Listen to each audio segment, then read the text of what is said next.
Every mind hides a mystery. Welcome to Inkling, where every episode opens a new case file on the hidden psychology behind everyday life. Today's investigation begins with one question. Why do some people find it easier to suffer in silence than ask for help? Some people will save everyone, except themselves. If you are the one your friends always call when their world is burning, but you would rather collapse from exhaustion than text them that you are struggling, this is a warning. People admire you because you never ask for help. They don't realize that's exactly the problem. What if your greatest strength is actually a hidden emotional scar? Think about the last time someone offered you a genuine favor, a small gift, or a helping hand. You didn't feel happy. Instead, you felt a sudden, uncomfortable wave of anxiety. Your mind instantly treated their kindness like a debt you couldn't afford to owe. You feel a deep need to handle everything alone, even when it is physically breaking you. Why does kindness feel dangerous? To answer that, we have to go back to where this rule was first written. Childhood. Imagine a house where the parents are completely overwhelmed, deeply stressed, or emotionally absent. In these environments, children are often forced to act like adults long before they are ready. They don't throw tantrums. They don't complain. They learn to solve their own problems before anyone else even notices. Psychologists call this parentification. A child being forced to take on emotional responsibilities that were never meant to be theirs. When you are forced to grow up too early, your young brain makes a silent, tragic agreement with itself.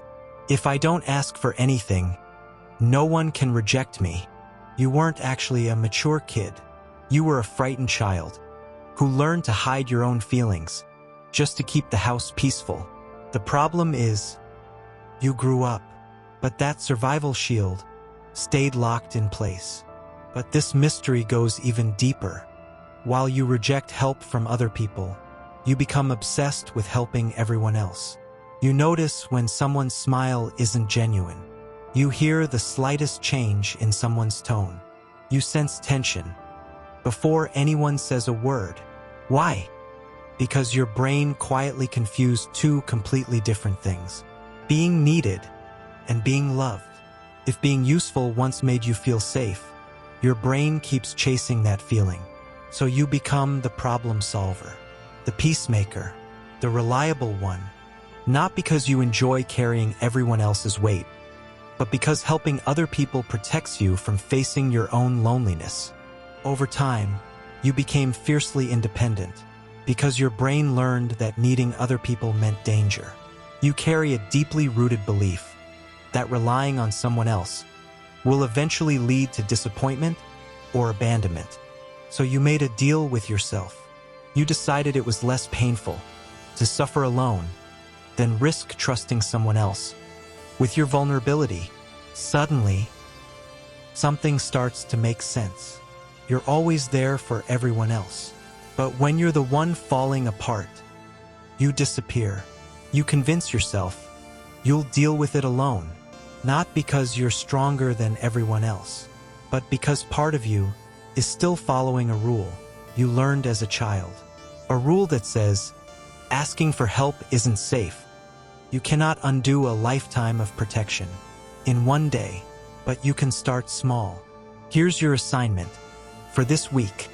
The next time someone offers to do something simple for you, like holding a door or carrying a heavy bag, don't automatically say, "I've got it." Pause. Notice your first reaction. Take a slow breath. Then, accept the help. Not because you suddenly became weak, but because you're teaching your brain something new, that not everyone will let you down. That kindness doesn't always come with a hidden price, and that relying on someone else is safe. True strength isn't about carrying a burning room on your back. Until you break, the environment you were protecting yourself from is over. How much longer are you going to force yourself to fight a war that ended years ago? Every mind hides a mystery. If you'd like to open the next case file, subscribe to Inkling,